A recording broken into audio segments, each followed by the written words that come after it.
दोस्तों आज की इस वीडियो में हम केमिस्ट्री के फुल बुक से मोस्ट इम्पॉर्टेंट डेफिनेशंस को देखेंगे जो कि यूपी बोर्ड 2027 के लिए बहुत ही ज़्यादा इम्पॉर्टेंट है। ये सारी डेफिनेशन बोर्ड एग्जाम में पूछी गई हैं और इस साल 2027 में भी इसके बाहर नहीं आएंगी। आपको हम केमिस्ट्री की पूरी बुक से जितनी भी इम्पोर्टेंट परिभाषाएं हैं वो सारी परिभाषाएं आज की इस वीडियो में हम आपको बताएंगे। तो चैनल पे नए हो चैनल को सब्सक्राइब कर लीजिए और इस वीडियो को बिल्कुल भी स्किप नहीं करना। कॉपी पेन लेकर बैठ जाइए, उन सभी परिभाषाओं को नोट कर लीजिए। चलिए वीडियो को स्टार्ट करते हैं। सबसे पहला है आपका मोलरता। ये बिलियन चैप्टर की तीनों परिभाषाएं मोस्ट इम्पॉर्टेंट है। मोलरता, मोललता, मोल प्रभाव वेरी वेरी इंपॉर्टेंट है और ये क्वेश्चन 101% परिभाषा में बनेगा ही बनेगा। या तो आपके क्वेश्चन पेपर में मोलरता मिल जाएगी, मोललता मिल जाएगी या मोल प्रभाव, एक ना एक आपकी परिभाषा क्वेश्चन पेपर में मिलेगी।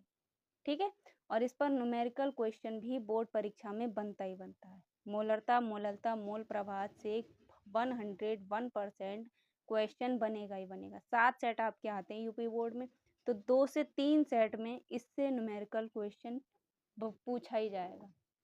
ठीक है, तो इससे न्यूमेरिकल क्वेश्चन भी बनते ही बनते हैं। ठीक है, तो ये तीनों परिभाषा तो आपको पढ़नी है। इसके फॉर्मूले पे जो न्यूमेरिकल क्वेश्चन बनते हैं उन्हें भी आपको तैयार करना। ठीक है, क्योंकि 7 सेट में ये 2 से 3 सेट में इससे न्यूमेरिकल क्वेश्चन बनते ही बनते। बाकी हम आपको न्यूमेरिकल क्वेश्चन भी करवाएंगे, ऐसे इंपॉर्टेंट न्यूमेरिकल क्वेश्चन करवाएंगे जो लगातार बोर्ड परीक्षा में पूछे गए और संख्या भी नहीं बदली।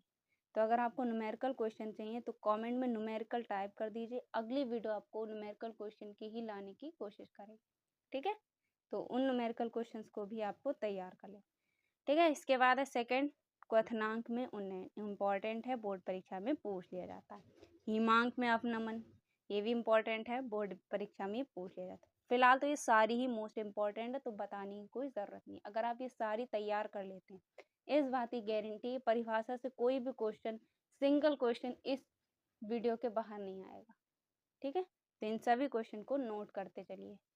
इसके बाद 4 नंबर पे है वाष्प दाब का आपेक्षिक अवनमन। मोस्ट इम्पॉर्टेंट क्वेश्चन है, ये बोर्ड एग्जाम में 100% पूछा जाएगा और ये पूछा भी गया बोर्ड परीक्षा में। ठीक है, इसके बाद नसर्ट समीकरण वेरी इंपॉर्टेंट है, बोर्ड एग्जाम में पूछ ली जाती है। परासरण दाब, परासरण दाब मोस्ट इम्पॉर्टेंट परिभाषा है, बोर्ड परीक्षा में बनती ही बनती। मानक इलेक्ट्रोड विभव, विद्युत रासायनिक श्रेणी मोस्ट इम्पॉर्टेंट है और ये लॉन्ग में 5 नंबर में भी बनती है। ठीक है, ये ज़्यादातर फिलहाल तो 5 नंबर में ही लॉन्ग में पूछी जाती है, विद्युत रासायनिक श्रेणी। ठीक है, इसके उपयोग भी आपको पढ़ने हैं। ठीक है, तो ये इम्पॉर्टेंट है, लॉन्ग में 5 नंबर में विद्युत रासायनिक श्रेणी पूछ ली जाती है। इसके बाद ईंधन सेल मोस्ट इम्पॉर्टेंट है, 10 नंबर पे है विद्युत रासायनिक श्रेणी, सॉरी विद्युत रासायनिक सेल। इसमें आपसे इसके प्रकार भी पूछ लेगा, प्राथमिक सेल, द्वितीयक सेल, या अलग से पूछ लेगा आएगा कि प्राथमिक सेल और द्वितीयक सेल किसे कहते हैं। ठीक है, तो विद्युत रासायनिक सेल भी आपको याद कर लेना है। इसके बाद है अभिक्रिया की दर या वेग, वेरी वेरी इंपॉर्टेंट क्वेश्चन है, बोर्ड एग्जाम में बनता ही बनता है, रिपीट भी होता है ये क्वेश्चन, अभिक्रिया की दर या वेग। ठीक है, इसके बाद है अभिक्रिया की कोटि, ये भी मोस्ट इम्पॉर्टेंट क्वेश्चन है, इससे भी क्वेश्चन बनता है। अभिक्रिया की आणविकता, ये भी इम्पॉर्टेंट है, अगर अलग से परिभाषा नहीं पूछी जाएगी तो कोटि और आणविकता में अंतर जरूर पूछ लेता है। ठीक है, इसमें डिफरेंसेस जरूर पूछ लेता है। अभिक्रिया की कोटि और आणविकता में अंतर भी पूछ लिया जाता है, अगर परिभाषा नहीं बनी तो अंतर तो 101% बनेंगे ही। ठीक है, तो अंतर भी इसमें आपको पढ़ लेना है। बाद है 15 नंबर पे क्वेश्चन संक्रमण तत्व तथा लक्षण, वेरी वेरी इंपॉर्टेंट क्वेश्चन है, ये क्वेश्चन 100% 2027 में बनेगा ही बनेगा, क्योंकि ये लगातार बोर्ड परीक्षा में क्वेश्चन बना है। संक्रमण तत्व तथा लक्षण इसके बने ही बने, ये क्वेश्चन बोर्ड एग्जाम में 100% इस साल भी आएगा।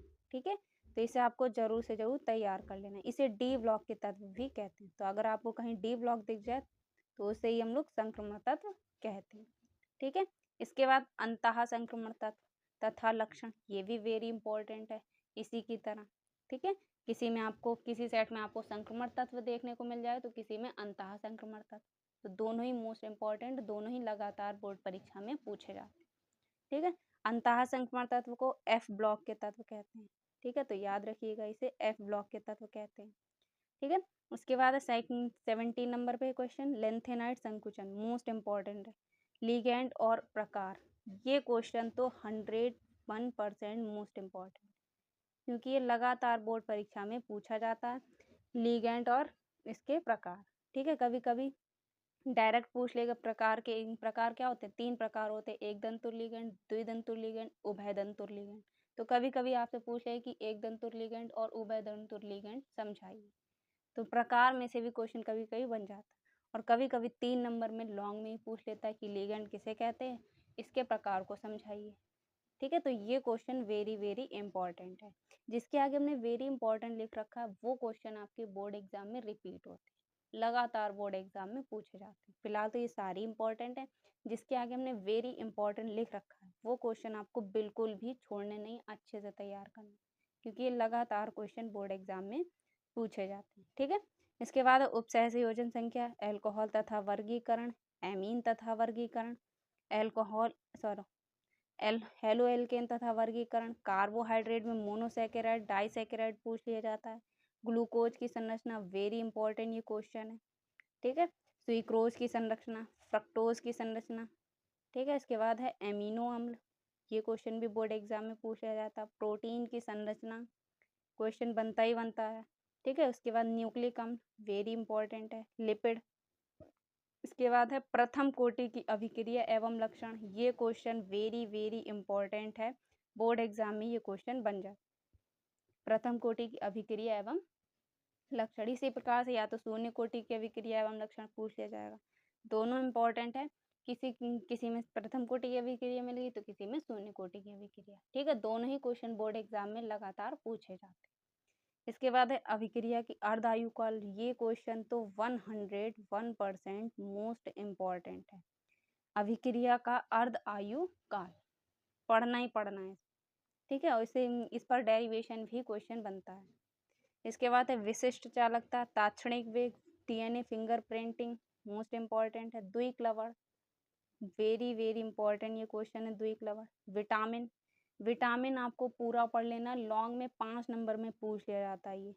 ठीक है, विटामिन आपको पूरा पढ़ लेना है, इसमें सब vitamin B, C, B6, B12 ये सब आपको पढ़ लेना है, क्योंकि विटामिन लॉन्ग में क्वेश्चन बनता है, और हर साल क्वेश्चन लॉन्ग में विटामिन बनता ही बनता है। किसी ना किसी सेट में आपको विटामिन से क्वेश्चन मिलेगा ही मिलेगा। ठीक है, तो पूरा विटामिन आपको याद कर लेना है। इसके बाद है 39 पे आभासी एकाणुक अभिक्रिया, और 40 नंबर पे है प्रोटीन का विकृतीकरण। ठीक है, ये क्वेश्चन भी मोस्ट इम्पॉर्टेंट है। तो ये 40 परिभाषाएं हैं जिन्हें आपको तैयार कर लेनी है। ठीक है, ये 40 डेफिनेशन मोस्ट इम्पॉर्टेंट है। इस बात की गारंटी है, अगर आप ये 40 डेफिनेशंस तैयार कर लेती, इसके बाहर 2027 में डेफिनेशन से क्वेश्चन तो नहीं बनने वाला। ठीक है, तो ये 40 महत्वपूर्ण परिभाषाएं आपको तैयार कर लेनी। तो सभी परिभाषाओं को नोट कर लीजिए और तैयार करना स्टार्ट कर लीजिए। आप स्ट्रेटेजी बनाइए कि कैसे केमिस्ट्री को पढ़ना है। सबसे पहले आपने क्या कर ली, सारी परिभाषाएं तैयार कर ली। उसके बाद सारे जो नियम होते हैं बोर्ड एग्जाम में पूछे जाते हैं, सारे नियम और सिद्धांत पढ़ लिए। उसके बाद नेम रिएक्शन सारी पढ़ ली जो भी इम्पोर्टेंट है। उसके बाद जो परीक्षण आते हैं और अंतर वाले क्वेश्चन आते हैं वो तैयार कर लिए, और लास्ट में बची प्रयोगशाला विधि, वो तैयार कर ली। और सबसे लास्ट में आपको जो रिएक्शंस पूछी जाती हैं, क्या होता है जाओ और कैसे प्राप्त करें, वो तैयार कर ली। और न्यूमेरिकल क्वेश्चन तो आपके 3 चैप्टर इंपॉर्टेंट है, जिससे न्यूमेरिकल उसी में से बनते हैं। विलियन चैप्टर हो गया, ठीक है, और आपका रासायनिक बलगतिकी है, उससे भी एक आध न्यूमेरिकल क्वेश्चन बन जाता है। ठीक है, 2 से 3 चैप्टर हैं जिससे आपके इंपॉर्टेंट न्यूमेरिकल क्वेश्चन बनते हैं। तो न्यूमेरिकल क्वेश्चन पढ़ ली, तो टारगेट बना के पढ़िए कि पहले हम परिभाषाएं सारी पूरी बुक की पढ़ लेंगे इंपॉर्टेंट, उसके बाद सारे इंपॉर्टेंट नियम और सिद्धांत पढ़ लेंगे, उसके बाद सारे इंपॉर्टेंट अंतर और परीक्षण पढ़ लेंगे। तो इस टाइप से अगर आप पढ़ेंगे 100% आप बोर्ड एग्जाम में केमिस्ट्री में 95+ बहुत ही ईजिली स्कोर कर पाएंगे। ठीक है, तो आज की इस वीडियो में हमने आपको सारी इंपॉर्टेंट परिभाषाएं बता दी, जो कि सारी केमिस्ट्री की मोस्ट इम्पॉर्टेंट है, और ये सारी ही मोस्ट इम्पॉर्टेंट है, बोर्ड एग्जाम में ये पूछी गई। तो ये 40 परिभाषाएं आपको तैयार कर ली। अगली वीडियो अगर आपको चाहिए तो कमेंट में सिद्धांत और नियम लिख दीजिए, क्योंकि अगली वीडियो इम्पोर्टेंट हम जो लाएंगे उसमें आपको इम्पोर्टेंट सिद्धांत बताएंगे संपूर्ण बुक से और नियम बताएंगे। ठीक है, तो ये वीडियो कैसी लगी कमेंट बॉक्स में ज़रूर बताइएगा। बाकी अगर इस टाइप से अगर आप चलते हैं, बहुत ही अच्छी तरीके से आपकी केमिस्ट्री क्लियर हो जाएगी। ठीक है, तो मिलते हैं नेक्स्ट वीडियो में। अगर आपको किसी भी टॉपिक पर वीडियो चाहिए तो कमेंट बॉक्स में आप टाइप कर दीजिए, उस पर आपको वीडियो मिल जाएगी। और हाँ, अगर आपको इस पर न्यूमेरिकल क्वेश्चन चाहिए, मोलरता, मोललता, मोल प्रभार, तो कमेंट में न्यूमेरिकल भी टाइप कर दीजिए। मिलते हैं नेक्स्ट वीडियो में, तब तक के लिए जय हिंद, जय भारत।